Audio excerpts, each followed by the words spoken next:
part about the story is that there were no iPhones. Which To didn't film. have cameras. Yeah, As I absolutely said. 10-year-old girl. yeah. It was just one of those moments of Aw. saying, I think these two are best friends. Aw. And they are. Joey was in the wedding and they're, Aw. they're like sisters. They played respect at the wedding, but I Yes, couldn't they did. find Joni. I know. In the bathroom, remember to call you them to do it. Oh, thank you very much.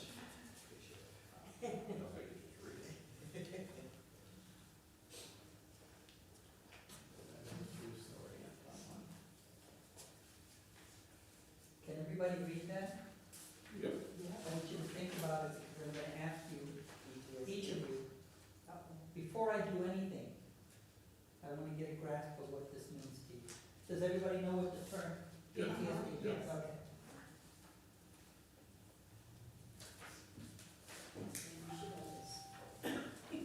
Okay. You should know this. So we're getting that live stream right now because I know you don't want to film people giving confession. Correct, and this is where your camera is. Unfortunately, I cannot move the camera, so this is actually where it is Oh, focused so I on. need to move So you're there. gonna need to move down this Wow. way. Can he be in front of the altar? He can be in front of the altar, we can move the altar Yes. back. Well, yeah, because there's something You don't want Well, to I- put it on the bordering on It's good there, sacrilege. Toby. Huh? It's good there.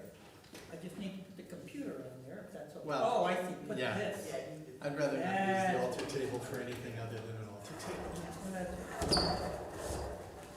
Very good. Archaeology would And, not like that. This is his microphone right there. Do you see it? The orange thing painted That's down? the only mic. Little guy named Okay. Larry. So that's the camera, straight back? That's the Yes, I camera. see. All these poor Yeah. people now are like over there. They don't want to see your You want us to go over there? Actually, Fill in a little. Wherever you we feel have like a it's they in do a this. slide here, so these move, don't they? Well, they're attached, but They're attached. Like I said, they're attached. well, they are and they aren't. They won't they come apart. But I look at it so long, Go like, ahead, a few, like the Oh, inside seats I on both sides. There you go. Because if not, he's gonna be talking here. and Yeah. gonna look facing over here. yeah, it's gonna look like, yeah. Right. Yeah, like those two, Unless you want it to go lower. stay close. Yeah, lower. Mark, you stay there. Whatever the next step Hold is. on the fort. It's not gonna go. Okay, leave it the way it is.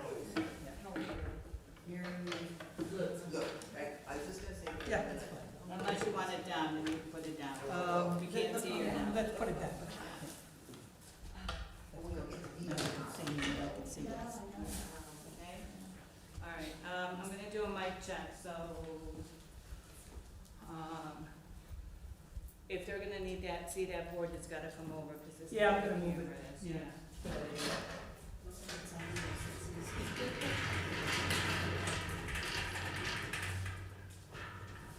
So, when they say something, okay.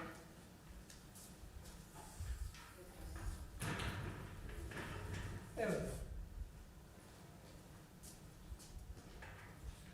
Taking this slide over because she said yes, to be facing the middle center. Okay. We try to look like we have a crowd here. Come on in, welcome.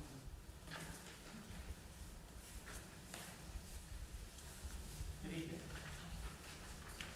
didn't mind sitting in the center, because we're live streaming it, we want to have the cameras in one place also. There you go, Mark.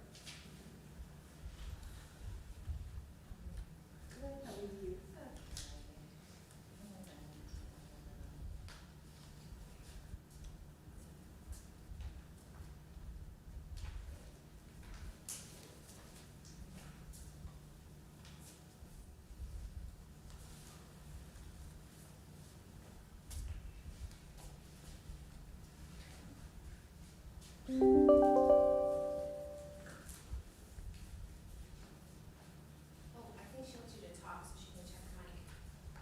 Mic check. Say what? Mic check? Sibilance? If you just speak that way, the mic's not looking at you. It's just hearing you. Well, I'm trying to project my voice. And if I did this, I don't know how. Audience, I really am talking to you. Okay. I've been framed. As it is, I'm gonna be walking around, and quite frankly, I talk so loudly that I'm sure they'll capture me. At least my wife says that, and I have to pay attention to it. We're here at St. Ambrose, we have not missed good Mr. and acoustics Miss here. microphones, pick up everything, right? Very good acoustics here. 7 o'clock.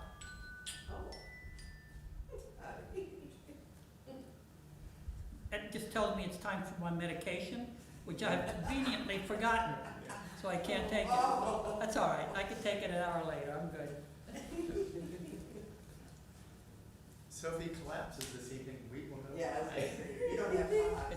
It's not collapse, it's blood sugar going shoo. We will watch close. So, Yes. Do you want to try it again?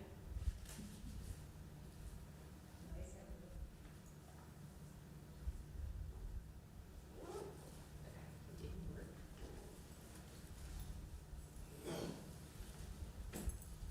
Okay. Okay. Just checking on something. She's gonna call me back.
No, if you want to talk again.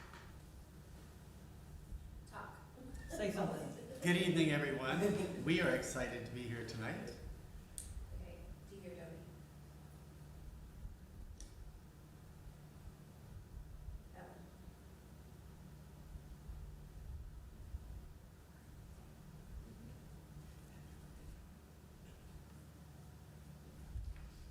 Did you hear?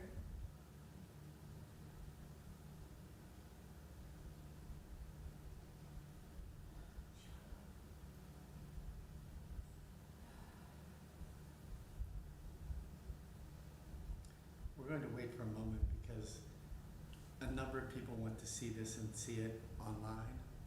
So I'd rather them hear the title of it and what it is than have them just start cold. So we're waiting to get that clear. It will only be a moment. We're here. Thank you. She's out there from the front door. You know, if I hear, We're good? you're live. Thank you. Okay, I'm happy to find out that I'm alive. Some of you may have been wondering about that. Validation. We're glad you're live. So, thank you, Dr. Padin. My name's Dobie Moser. I am happy to be here with you on behalf of St. Ambrose, and specifically our mental health ministry, which is a ministry that we have been developing since late in the fall and are doing a number of things moving forward. We're in for a wonderful treat this evening, both those that are going to be watching this virtually, as well as those of us here gathered. We have the privilege this evening of having Dr. Edgardo Padin-Rivera with us.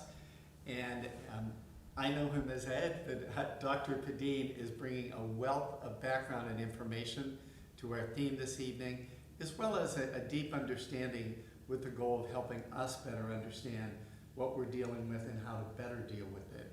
In a particular way, Dr. Padin's background, he was a senior supervising psychologist at the Cleveland DVA Medical Center, where he directed the Center for Stress Recovery, PTSD, and Psychological Services.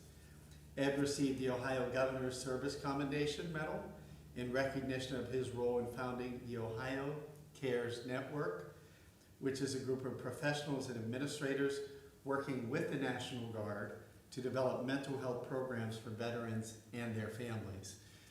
Ed has many other credentials. One could say that he is more of a Michigan fan than OSU. That's only mostly true because his daughter, psychologist Avelina, got that advanced degree at OSU.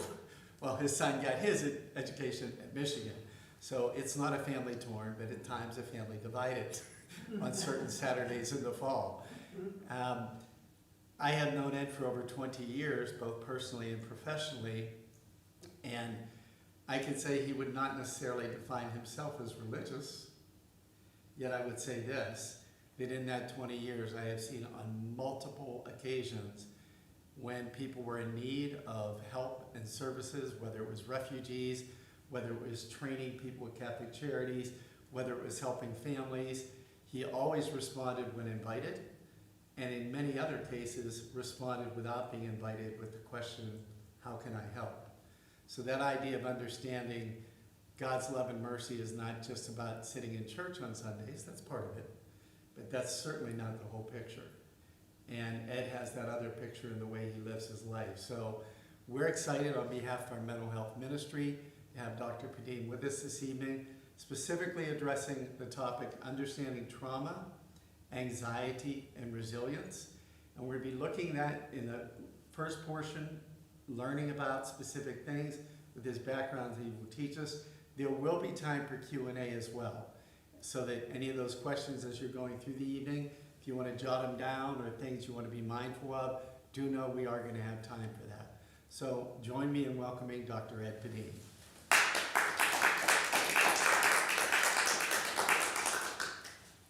Thank you. A couple of personal things I want to say. The first is, well, I'm a secular person, I'm not particularly religious. I was an orphan, and the Catholic Church took me in Tampa, Florida. The Salesian brothers took me in, and I spent a few years there, and it saved my life. So I'm always indebted to the Catholic Church, and in particular the Salesians.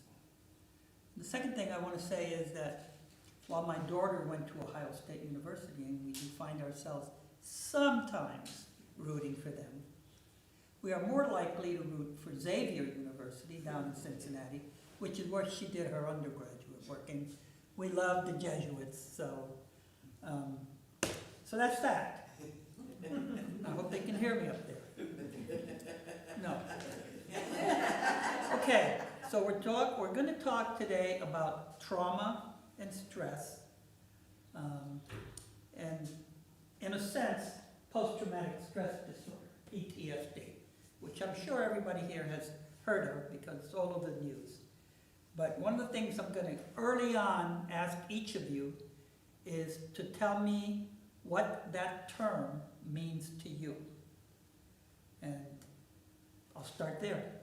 That way I don't have to talk.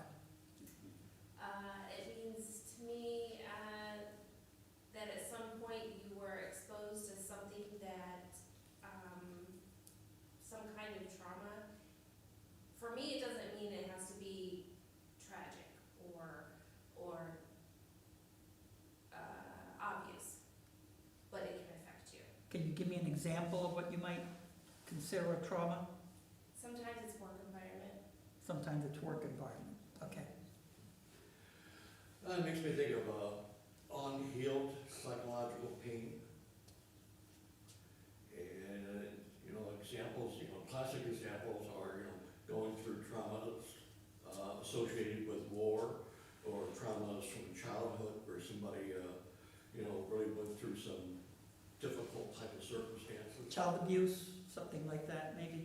Yeah, okay. For me, it's something that affects your ability to live in the here and now. You have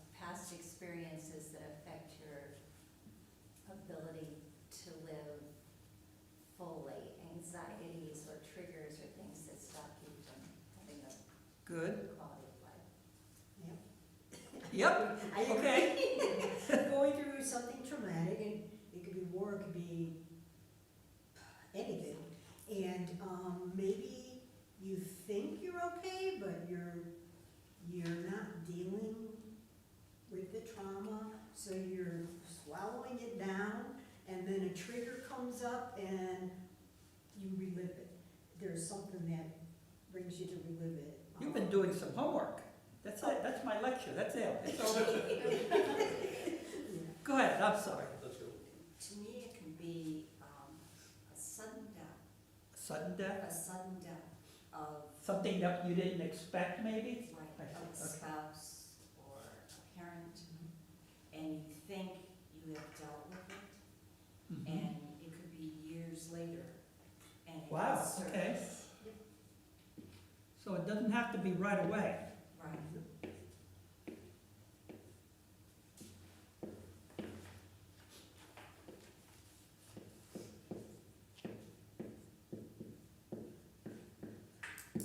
Okay. That's an R incidentally. As you can see, I'm not the best writer in the world. Okay. Well, what it means to me is that I lived through a very abusive childhood. My father was a violent alcoholic, and my mother had bipolar, but she didn't get any treatment for it. And I get these flashbacks even to this day, and especially there was one when I was 16, it was very bad. My father beat me when I was 16 even. And I get these dreams, and both my parents are deceased, and sometimes the dreams are very vivid, and I have gone for help with that, but I guess, it still comes back, so that's Right. what. Okay. Ma'am?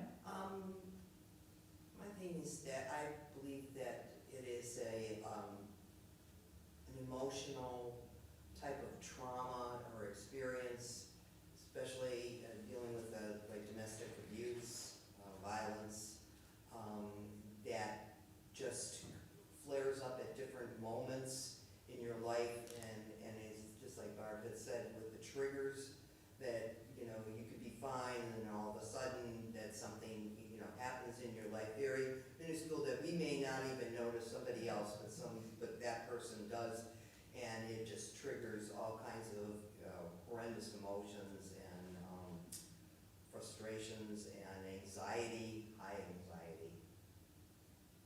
Mm-hmm. What did you do about it when you had these remembrances, these intrusive memories? Well, I go to therapy, and But I mean, in the immediate sense, you're suddenly having an intrusive memory, and it's kind of overwhelming you. What do you do about it in that immediate time? Well, it gives me a panic attack Okay, sometimes, you panic attack, and yeah. anxiety. Okay, I think it's any kind of a delayed response to any kind of a traumatic experience. And it's delayed meaning that, and it's triggered by, like everybody said, it's something that might not even be related to that situation, but you're getting flashbacks to what happened originally, say. If you're in a war and you saw something and you dealt with it at that time, and you carried it with it internally, and then when you got home, something triggers that you see, maybe a car hit a dog or something on the street that would normally just be, a normal everyday kind of experience. It triggers your memories and brings you back to that past, and it's a traumatic experience for you. And it's the stress that's involved with it, how you deal with it, uh-huh, or not deal with it. or not deal with it. Well, you always deal with it. Right, true. It's just whether you're dealing with it in a positive way or in a self-destructive way, but you're always dealing with it. You can't not deal with it.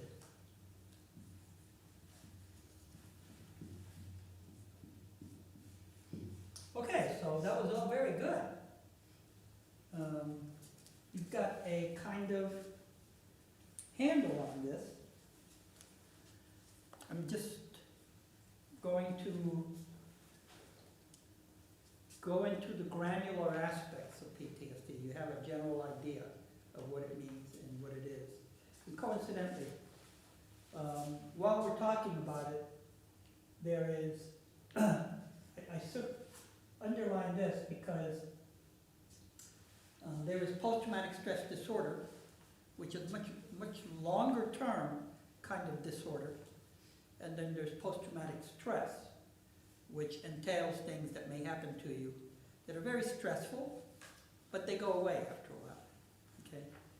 The reason we use the term disorder, not the reason, but when we use the term disorder, we're talking about a long-term event, or an event that in the long term keeps you unable to continue your life as normal. And what I mean by long term, I mean if after 6 months something has happened to you, after 6 months, if you're still stuck in that event, then that becomes a disorder. In particular, if it's affecting your capacity to live your life normally. And we'll talk about what normally means as we move along. First thing I want to do is talk a little bit about the event versus experience. People go through very stressful events, traumatic events, okay? And many of them go through this traumatic event and they come out and they're okay. Other people go through this event, same time, and they come out and they're not okay. What is the difference between these people? Anybody? Disruption. Say again? A disruption of your life Okay, for a long period of time. okay. Disruption for a long period of time. But what's the difference? Why is it that some people go through it and they're okay, and some people go through it and they're not okay? Why is that happening? Because some people are more sensitive than others. Depends on their personality and what they're composed of. You know. Okay? Yes? Learn coping skills. Yes? Anything else? Okay. I'm going to give you the big one. Before we even start, I'm going to give you the big one. All what you said is correct. The big one is support. Support. Family, social, group support. That's the big one. Because that's what people need after going through a traumatic event. We know at this point that a group process where people feel safe, where people feel like they're understood, where people feel like they can talk about what they're going through is is the best method of helping people move through the traumatic event. One of the problems is, of course, that not everybody seeks that. And why people don't seek that is something that we will talk about. Also coping skills, though, in the background, as they come in, what kind of coping skills have they learned? The issue is, of course, that the greatest coping skill is being able to be vulnerable and talk to other people about what's happening to you. The more you hold in, the more you keep it inside. That's a coping skill that does not work for you. It isolates you from other people. It keeps you away and gets you stuck and keeps you stuck in this traumatic event that happened to you. Okay? So keep that in mind as we talk.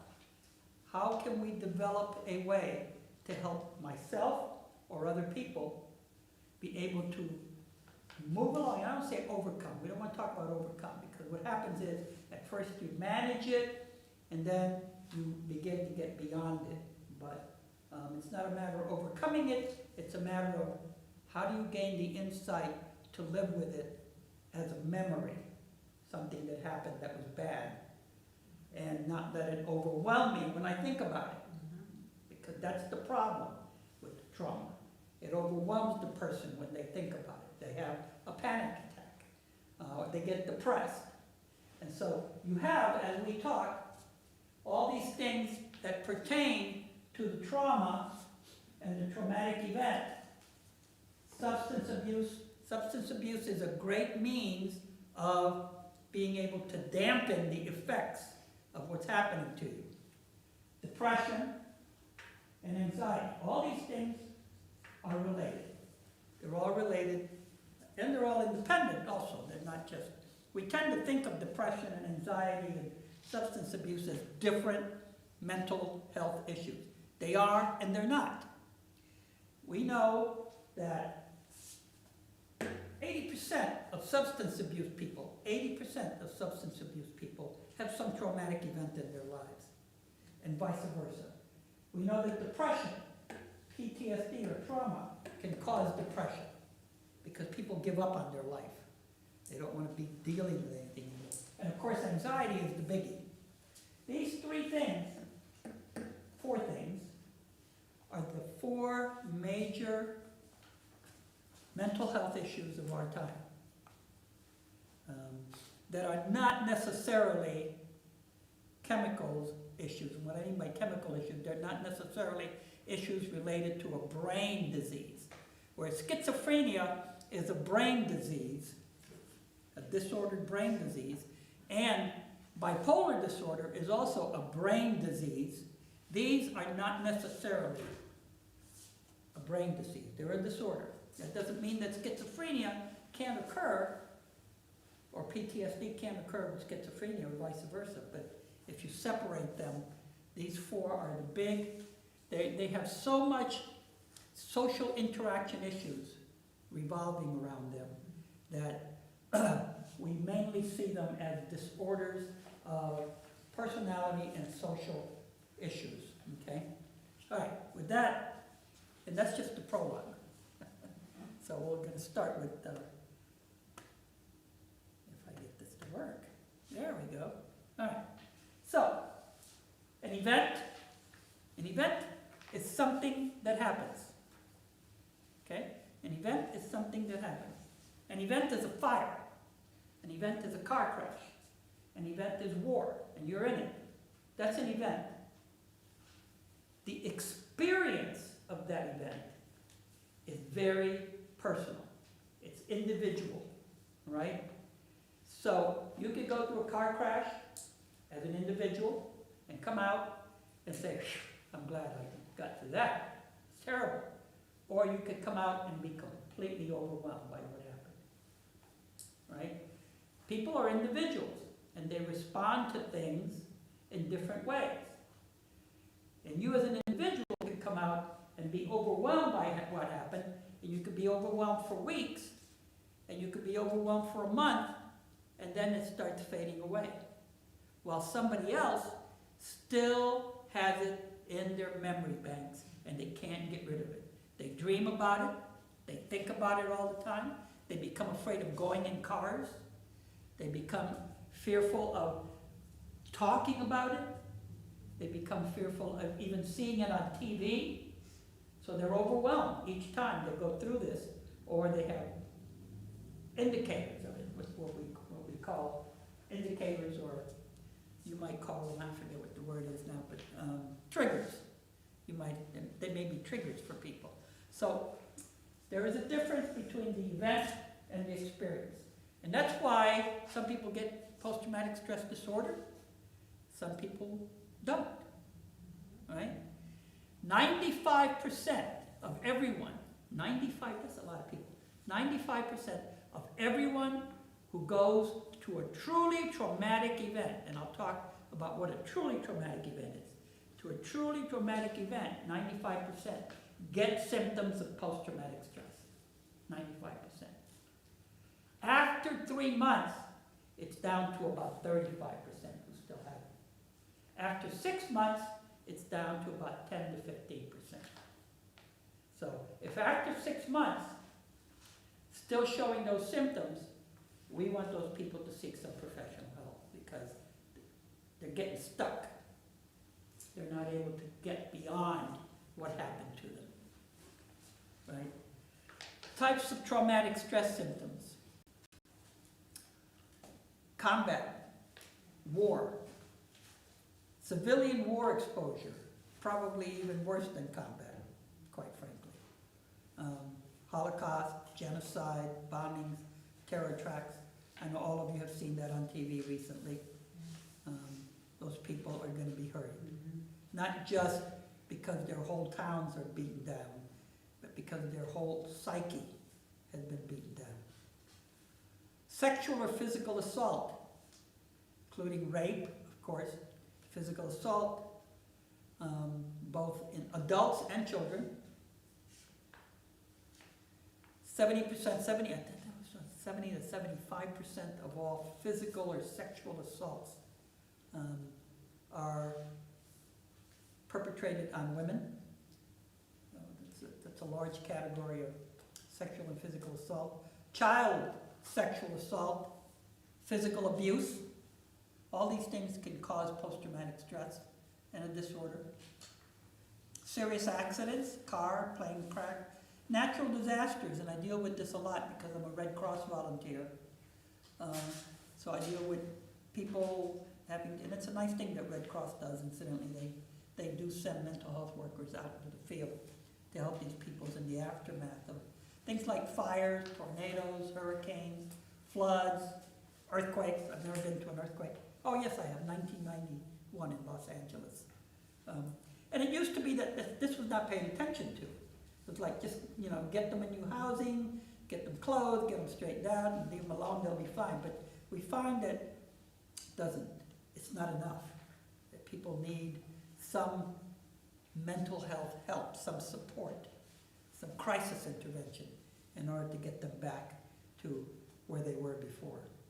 Questions on this? Okay.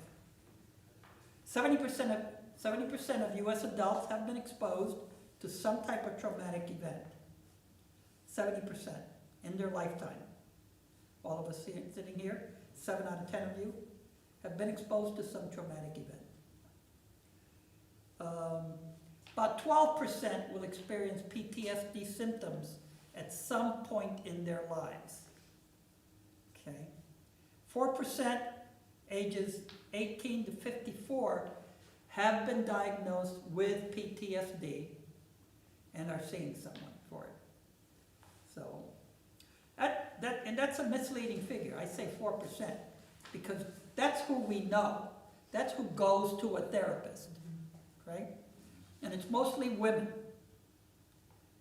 Women are more likely to go to a therapist than men.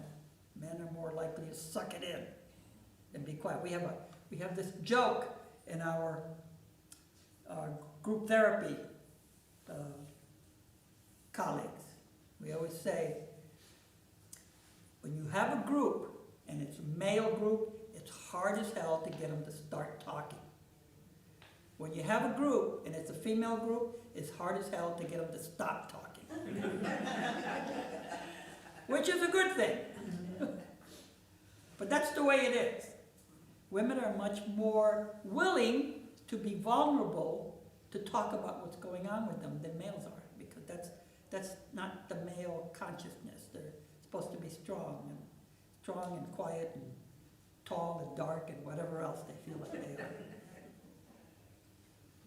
However, I will say that women are twice as likely as men to be exposed to a traumatic event. So there are more women probably who have trauma in their history than men because of sexual abuse and physical abuse that they endure. Domestic violence, many of those things. The people who are really highest risk for trauma or PTSD are police officers, FBI agents, firefighters, emergency medical responders, people who work in other dangerous professions, people living in poverty, people living with violence in their lives, and women and children. That's the class of people who are at the highest risk for getting post-traumatic stress.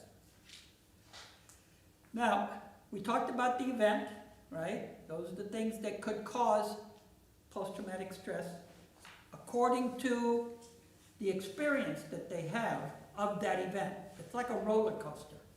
I like sometimes the analogy of a roller coaster. When I say to some people, like my son, who is 27, would you like to go on a roller coaster? He's like, yeah, I love it, it's exciting, I want to go there. When you ask me, I'm like, ugh, no way. You know, that's scary. And I have friends who are like that. So it's the same event, a different experience. It's the same way for many people. Okay? So the event I've been going through can be different according to the particular person. It's also different according to the age, the culture, and the gender of the person. So, and what I mean by gender, I mean also the fluid gender that we're seeing today, many of which people are really getting hurt by. So age, culture, and gender. We'll talk a little bit about age. What I want to talk about culture is when I was a graduate student in Nashville, Tennessee. I volunteered for, that was my first volunteer with Catholic Charities, of which Phobia is a part. And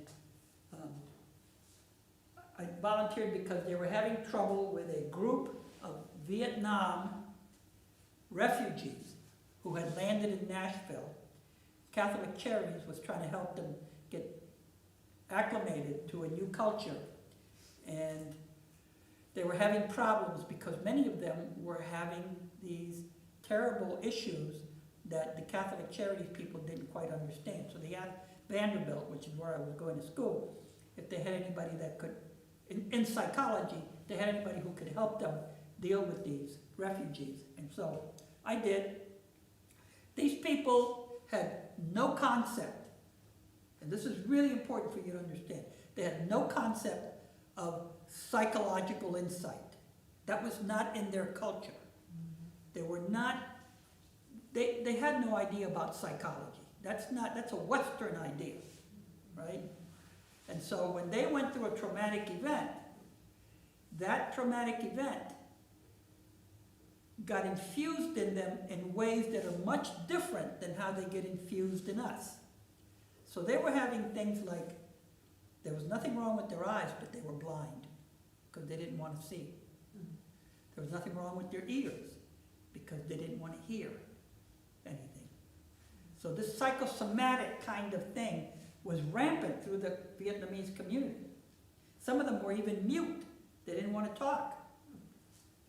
A lot of them were very depressed and isolated, but they didn't react to depression the way that we would normally react with lethargy and not wanting to see people. They were acting out their depression, very irritable, and nobody understood what was going on. So culture, it's not that culture has a different effect on people in PTSD, because it's the same thing. It's all internalized, overwhelming memories of what went on, but they express it in different ways. And so you can find, even with our particular culture, and even in our society, different cultures will express symptoms of post-traumatic stress in different ways. And we'll talk about some of those. So post-traumatic stress, you can see it in many different manifestations. And you have to be aware of that, both in yourself and in what you're seeing in others. Okay? So a person shows a unique set of symptoms. There's 22 symptoms of PTSD that a psychiatrist or a psychologist will look for. And we won't go into those deeply because that's too much information. But each person will show a different set or unique set of symptoms when they express their PTSD. So some people might be depressed. Some people may have an anxiety disorder. Some people may show a flight response. Maybe some will isolate. Maybe others will have what they call a startled response. You guys know what a startled response is? I have one of those. Somebody comes up behind me, taps me on the shoulder, they're in trouble because I'm going to be responding more than what they want. So people have different different ways of responding or manifesting their symptoms. So other factors is, somebody talked about this, coping skills, you talked about this. Different people have different coping skills that are better and stronger and better suited than others. One of the things we know is a good, solid family foundation where the kids grow up and they develop flexible, strong coping skills. That kind of person is much more likely to be resilient because they can cope with what's going on and build on it from what they have learned in their past. So a good, strong family is really very important in that regard. That doesn't mean that you're vaccinated from getting PTSD, but it really helps in the long run. Positive social support, I talked about. Previous mental health diagnosis. If you've got depression, if you've got schizophrenia, if you've got anxiety disorder already, and then you go through a terrible event of some kind, the likelihood of you bouncing back quickly from that traumatic event is really low, and you're going to need professional help. Because your resources are low if you have a mental health problem. So another thing that we don't often take into account is physical health. How healthy are you? And your lifestyle. What kind of a lifestyle are you leading? So those things are really important, and I hope some of that is in your handouts that I gave you. I think it is. So I noticed some of you are.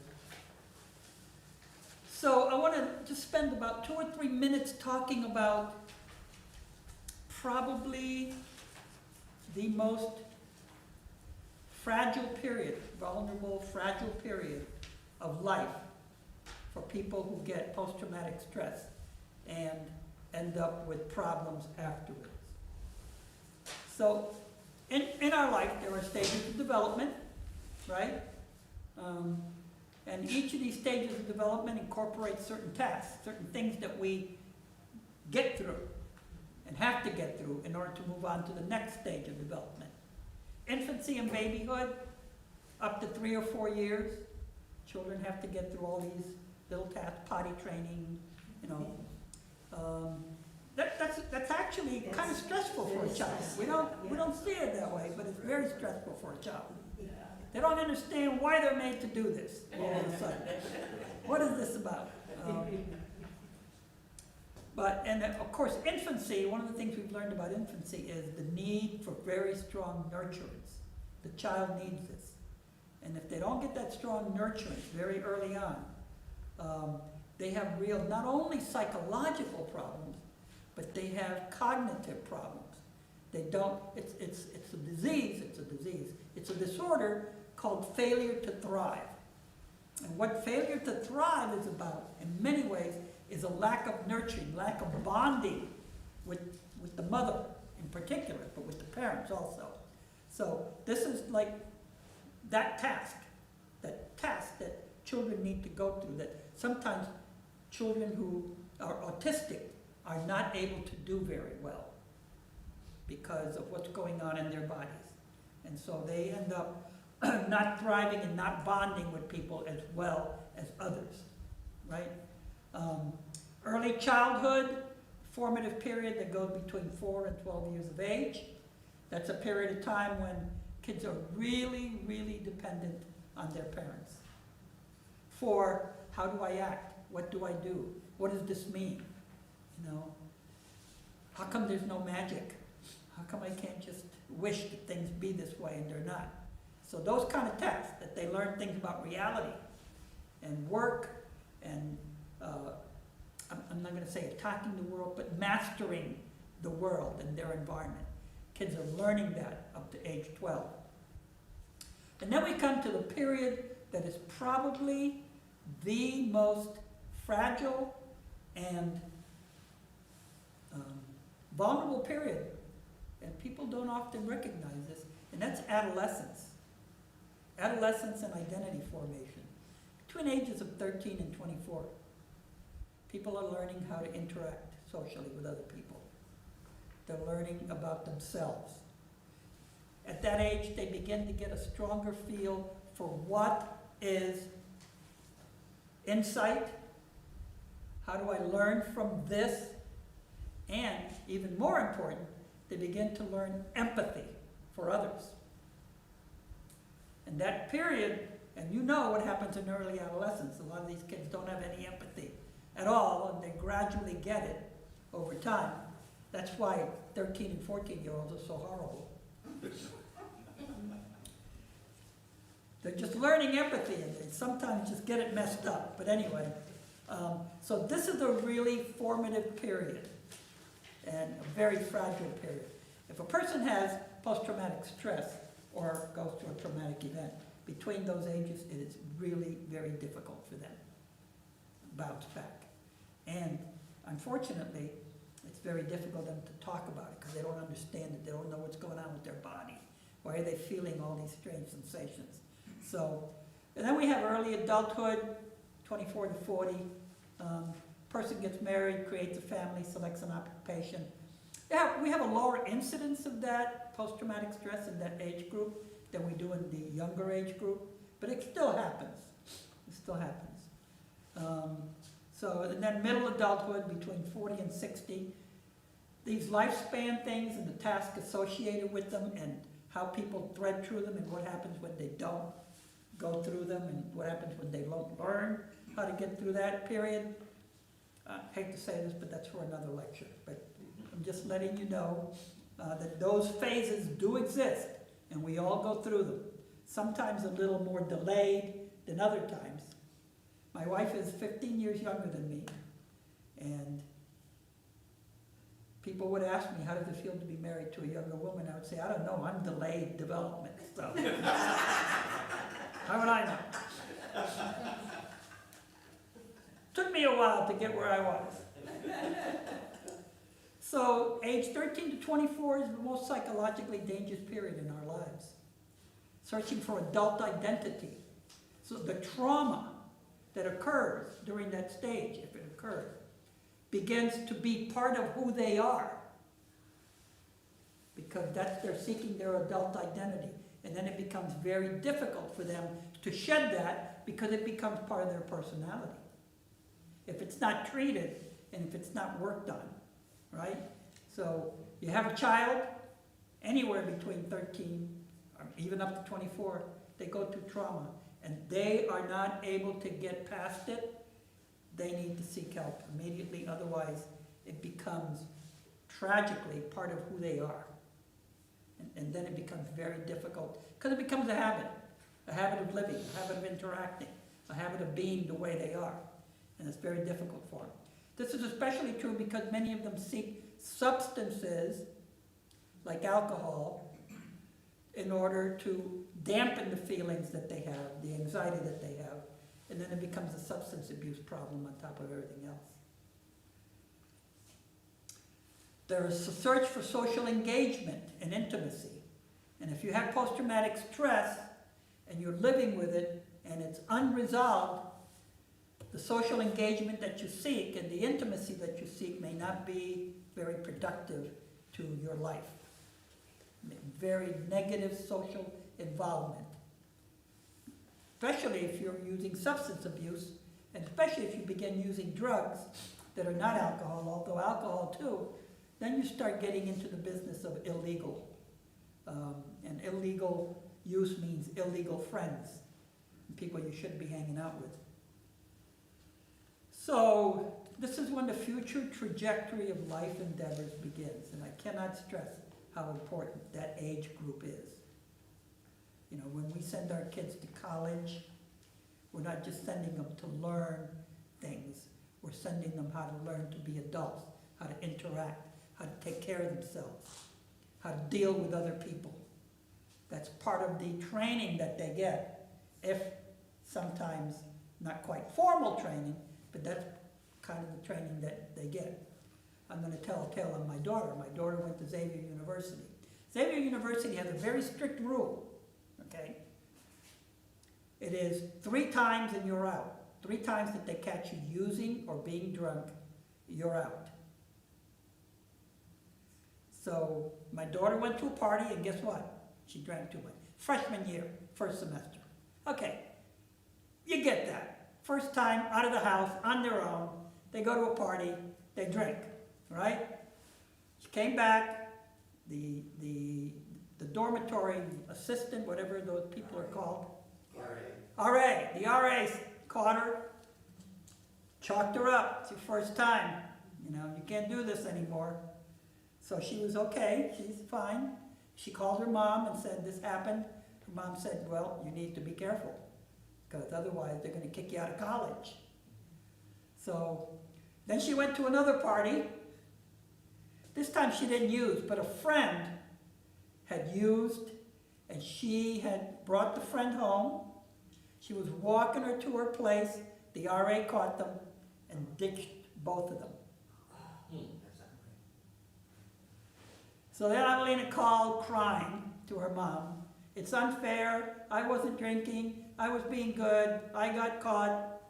And if I get caught again, they're going to kick me out of school. And her mother said, well, if it happens, it happens. You just can't. You don't do that. So then Adelina said, well, I don't like this school anyway. At OSU, they let you drink as much as you want. They let you party all that you want. Why does it have to happen here? I want to leave. I want to go to I want to go to OSU. And her mother said, you can go to OSU, but we're not paying for it. You're on your own. So that settled it. She stayed at Xavier. She was good, but she learned the lesson.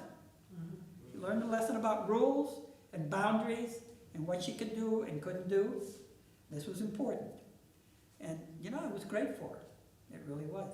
But that's just what I mean about this kind of social engagement and identity formation.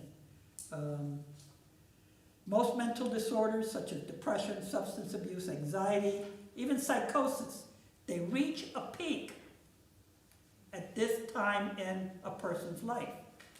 So a person who is exposed to a traumatic event, or a person who has a depressive disorder or an anxiety disorder, is going to show the most symptoms, the most severe symptoms at this age in their life. And they're also going to be the hardest to treat, because they deny that they have it, because they think that they can get past it, that they can overcome it. If they're going to therapy or if they're getting medications, once they feel better, they stop doing it. They stop going to therapy. They stop using medications. So this is a very volatile period in a person's life who has some kind of a disorder. You can expect that. So what is PTSD? Let's talk about that. Post-traumatic stress disorder. You go through an event, an experience. A person has this experience in their life, and they are unable to process the event into a memory. Okay? So when you have post-traumatic stress disorder, what has happened to you is what happened, this event, this experience that you have, you cannot allow it to become a memory. It's not something that is happened to you. It is something that is happening to you every single day of your life. Everybody get that? But why? Huh? But why? What's the difference? I mean, If I knew that, I would be rich. oh, okay. So that's why I tried to explain, everybody's unique, Yes. right? Everybody is unique. And so I don't know why. I don't know why it is that you had your house burned down and you remember it as something that happened that was sad, that you weren't happy about, that maybe even makes you feel a little bit anxious, but it doesn't ruin your life on an everyday basis. While she, for her, it may be that she has dreams about it, she can't sleep. It may very well be that it's overwhelming every single day that she thinks about it. It may be that she has intrusive memories about it. And so she can't let it go, You have turned it into a memory. That's the difference here. And why that is, I haven't the slightest idea. I know that it happens, but, and even if I knew what it was, what good would it do me? You'd still do it. She would still do it. Knowing what it is sometimes is not necessarily all that helpful, and we're going to talk a little bit about that too. Okay, so the person is overwhelmed by emotions and vulnerability that they feel around that experience. They're unable to gain insight about what happened and or place the experience into history. This is really important because a lot of times I have heard people, I've seen this 1,000 times because I work with veterans most of my life. A World War II veteran comes in and he starts talking about it, something that happened to him, and he cries or tears start forming or he gets a little nervous. And people say, well, he has PTSD. No such thing. No such thing. Today, I don't like to be, I'm a Vietnam veteran, coincidentally. Today, I don't like to be around Vietnamese food. I don't like it. It gives me a bad feeling. Does that mean I have PTSD? No. It just means that I don't like those memories. I've gotten past them for the most part, and it doesn't mean that I won't go into a Vietnamese restaurant. I just don't particularly like it, right? I still have a startled response. Somebody taps me on the shoulder, and I twitch. So I have those things, but it has not been so great and to such a great extent that it gets in the way of my life. It does not get in the way of my gaining insight and being able to talk to people, being able to discuss what I did in Vietnam, or any of that. It's just that I still have some memories that I don't like, that don't make me feel real good. So that's the difference between the process of history making versus the process of it being overwhelming on a regular basis. Okay? So that's one, inability to process an event into a memory. Number two, alienation from yourself and your social connections. Alienation from yourself is really important. People who have post-traumatic stress, a lot of times, don't recognize what's going on with them and why. Why is that? Now, I can answer you why that is. Because they're so overwhelmed by what's going on inside of them. They are unable to take the time to figure out why this is happening, what's going on. One of the things that we do in therapy, quite frankly, is to help people sit and go through the experience while they're thinking about what's going on inside me right now. And that takes a little bit of time. So it's called exposure therapy. In exposure therapy, don't try this at home. In exposure therapy, you actually try to get the person to talk about what the experience was like and what they're feeling right now. But you got to get them in a relaxed state before you do that, because otherwise they'll just be overwhelmed. And so you have to do it carefully, and you have to you can't do it in the first session. Let me put it that way. They have to gain your trust. They have to feel like they are safe, like nothing's going to happen to them. And even that, sometimes, it doesn't work. So there's another kind of therapy that we use because some people just cannot talk about it. Okay. Dobie, do you have a watch on? Never mind. Sure. What time is it? I don't want to. It is 7:53. Okay. Because we're good till 8:30, right? Correct. Okay. Okay. So alienation from self. The other one is alienation from social connections. There's a lot of things going on with a person who may have post-traumatic stress. They may feel like I shouldn't have been there. I should have done this. I should have not done that. It's the shoulda, coulda, woulda kind of syndrome that people go through. We call it, I'm sorry, the guilt syndrome. People have this guilt that if only I had done this, many parents who I have talked to who have been unable to, say, get a child out of a fire, go through this. Not able to think of the fact that if they went in there, they both would have died, right? Or a dog. or a cat, because people love their dogs and cats. Many people think that they've been sexually abused, and I won't talk about that, but that they've been sexually abused, that they shouldn't have been drinking, that maybe they shouldn't have worn a short skirt, or they shouldn't have looked at this guy and, been attracted to them, or just stayed away from them. So they blame themselves for what's going on. And they feel so much shame and so much guilt that they cannot talk about it with anybody. And that isolates them from other people because they're walking around hiding stuff. Stuff that they can't talk about. And somebody might bring up in a conversation, oh, did you hear about the fire that happened to Jane the other day? And the person just shuts down. They can't talk about it. And people may say, are you okay? Is everything? Yeah, I'm all right. I'm just, So they won't talk about it with you. That isolates them from other people. They lose relationships. Or they may become very irritable. Really easily. And that's a symptom of post-traumatic stress. And so one of the things that we always said, never start an argument or a debate with a veteran unless you're ready for a fight. Because they just immediately start jumping on anything, Like, did you kick the beer can and did it make too much noise? I mean, anything and it's because they have a very high irritability quotient. All people with post-traumatic stress have this high irritability quotient. And you'll hear it. They'll immediately jump on you for almost anything. People who are alienated from themselves lose the capacity for joy and pain and self-reflection.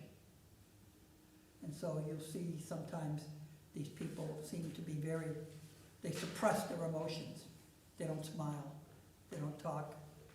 There's no joy in their life. And if there's no joy, there's very little else going on in your life. They don't trust others emotionally.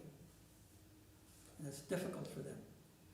And they lose their capacity, and this is important, they lose their capacity to trust their own self-control. And so as a result of that, they become very suppressed until suddenly it just blows up. If you don't allow yourself to have your emotions when they appear and when you can do them, then it comes out sideways.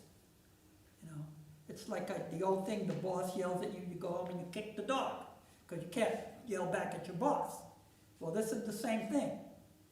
You are so controlled and so afraid that you'll lash out, that you keep it all inside, and it just bursts at some other time, some other period, or some other people.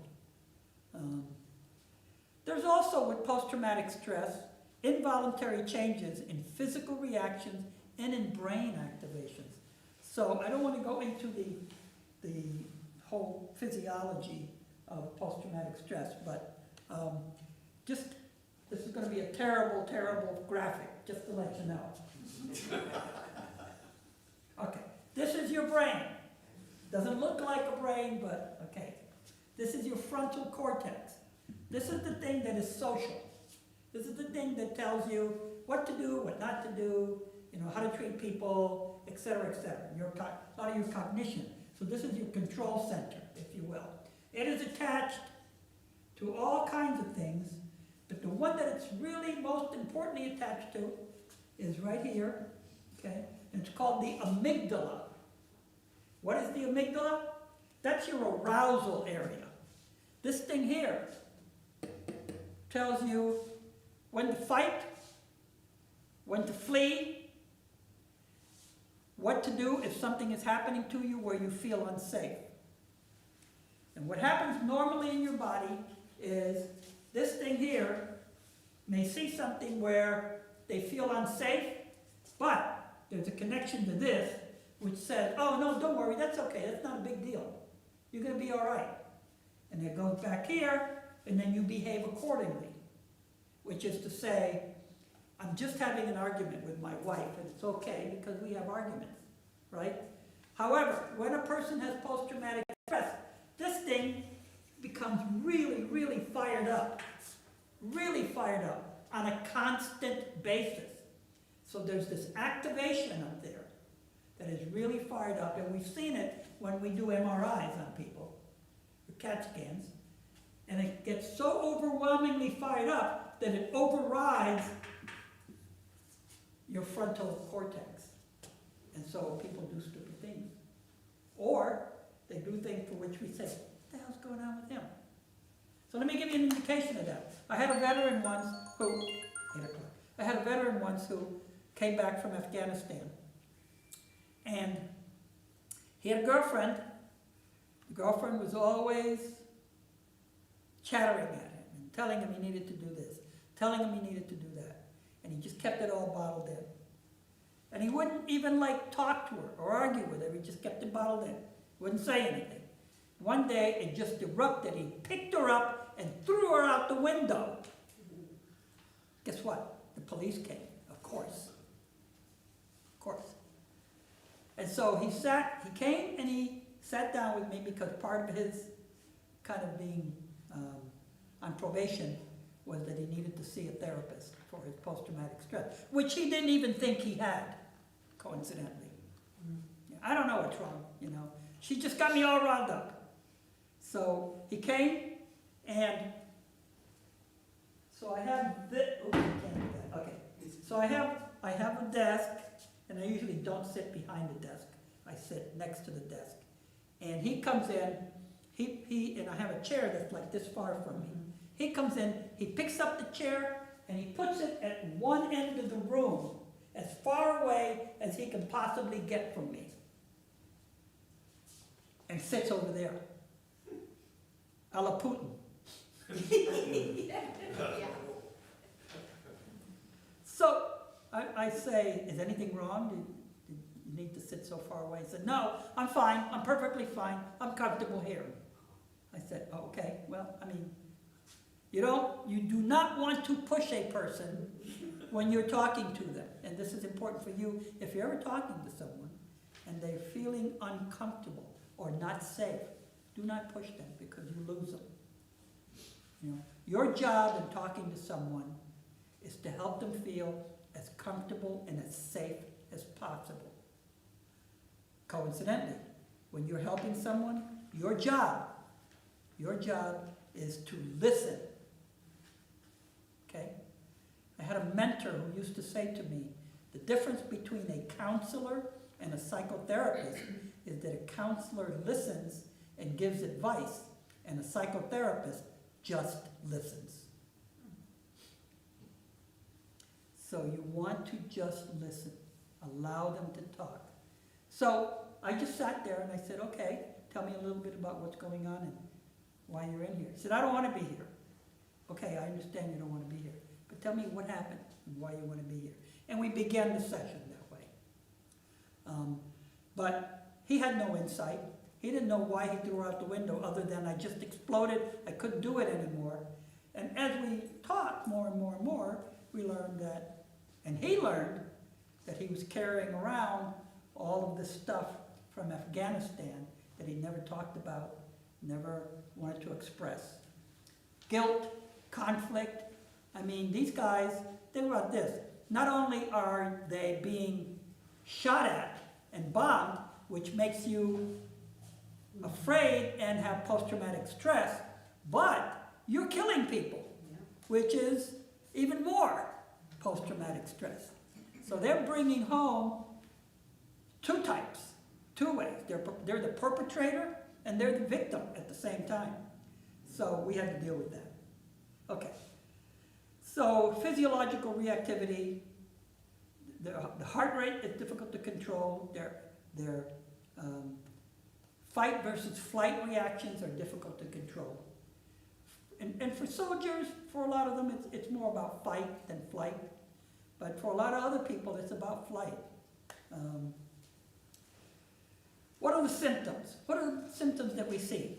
Anxious, of course. That's the hallmark of post-traumatic stress. Bad memories, constant. She expressed them, what's going on. Sleep problems, nightmares. Sometimes they wake up in the middle of the night, night sweats. I had night sweats when I came back from Vietnam.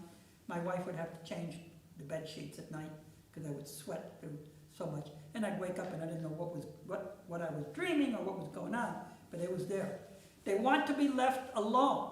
So there's this social avoidance and isolation. They want to be left alone. Don't talk to me. I don't want to hear it. Leave me alone. I'm okay. That kind of thing. There's a sensitivity to loud noises, the hyperarousal that sometimes they get phobias. Everybody know what a phobia is? Okay. I was just reading the other day about some really weird phobias that people get. One of them is a phobia of being in a bathroom. Okay? I forget what it's called, some weird name. There's a lot of weird names for phobia. But just being in a bathroom. People get scared being in a bathroom. Okay, you know, it's the way it goes. Anyway, anger, lack of patience. They don't have patience, much patience. This is all like the high reactivity thing that's going on inside them. Very irritable, very irritable. Memory problems and lapses. One of the big things, and she talked about it a little bit, one of the big things, and I'm going to correct you for a minute, but merely because there's a difference between what you're experiencing and what you called it. Okay? So one of the things that people have are intrusive memories and intrusive images in their head. That is, the memories, for some reason, they could be looking at a movie, or they could be walking down the street, and this memory just pops up that makes them anxious and gets them overwhelmed. Or it could be an image that pops up in their head that makes them anxious or overwhelmed. That's what we call intrusive memories or intrusive images. That's what a lot of you call flashbacks. Those are not flashbacks. If a person really has flashbacks, and you may have had them, but if a person really has flashbacks, they suddenly feel as if they're back in that situation. Through their sensories, through their body. A flashback is a really dangerous episode in a person's life. It's not a dream, it's a feeling of reality. And so a person could react as if they're back where they are. And a lot of times when that happens, the person, after they go through a flashback, will not remember where they were or what happened to them. They have amnesia for that. So there's been a lot of people, and you probably have heard this, but a lot of people who go through a flashback, they do something bad or they do something to save themselves or whatever, and then they don't remember where they were and what happened to them afterwards. That's a real flashback. We have different kinds of flashbacks. They're all sensory though, and that's what you have to understand. They're all sensory. In other words, they have to do with your hearing, with your eyes, with your taste, with your smell, with your touch. Okay? 5 senses. Like a song. Like a song? Yeah, sometimes a song will flash you back to, feelings you had at one time. Yes. Now a song will do that, and you'll remember it. Maybe you won't feel good, but it's not a flashback unless you actually begin to experience that you are back there again through all your sensory. And you lose all sense of reality. So a flashback is a really dangerous thing. Having said that, we all say flashback for things like intrusive memories or intrusive images. And you have to take that as for what it is. It's not quite as bad as a real flashback, but it is bad, intrusive images. So anyway, they use drugs, alcohol. One of the things about drugs that you find with somebody who has trauma is that they tend to use central nervous system depressants, tranquilizers, right? Alcohol, even though we don't think of it sometimes as a depressant or a tranquilizer, that's really what it is, right? Marijuana. Clozapam, everybody know what clozapam is? It's a tranquilizer. It's a prescription drug that a doctor will give you. For instance, If you wanna go on an airplane and you're too anxious, Um, they'll give you a prescription for clozapine. No, it'll tranquilize you. If you take too many of them, it'll put you to sleep. If you take too many of those, you'll not wake up from that plane ride. Okay, you gotta be careful with that. Yeah, my wife's afraid of flying, so her doctor does give her something to help her fly. Yeah, well, there's different things other than clozapine, but that's just one of them. I wish she was on it all the time. Did you get that on tape?